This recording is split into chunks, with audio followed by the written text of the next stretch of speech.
As the COVID-19 pandemic drags on, Chief Medical Advisor to the President of the United States, Dr. Anthony Fauci, said in an interview on Guardian Radio talk show Morning Blend on Monday that health officials are hoping for a reduction in cases of COVID-19 globally by spring of next year.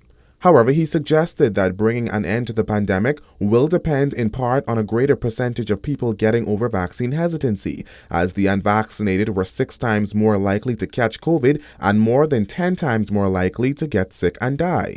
What we're hoping is that when we get through this winter and go into the spring, that we will then have a lower level, that it is not disrupting society. But I have to tell you, Pamela, that will depend very much on how many people throughout the world we get vaccinated. The difference with the 1918 pandemic of flu is we didn't have a vaccine and it just had to burn itself out, but it killed 50 to 100 million people worldwide.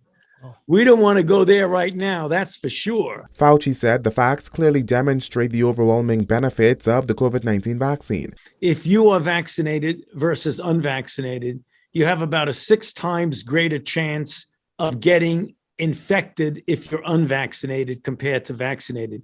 You have over a 10 times greater chance of getting hospitalized and over a 10 times greater chance of dying if you are unvaccinated. The Bahamas has confirmed more than 22,500 COVID-19 cases and 661 deaths since the start of the pandemic. Just over 136,200 Bahamians are fully vaccinated, while 138,073 have received 1 dose, according to the latest update from the Ministry of Health and Wellness. While vaccines for children ages 5 to 11 are still not available in the Bahamas, Fauci said it is also important for children to get vaccinated.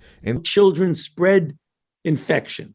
50% of them don't get any symptoms, but even without symptoms, you could spread infection within the household or within school. So you may have children who get infected, who inadvertently and innocently bring the infection home to a grandparent or someone in the home that might be prone to getting a severe course of disease once they get infected.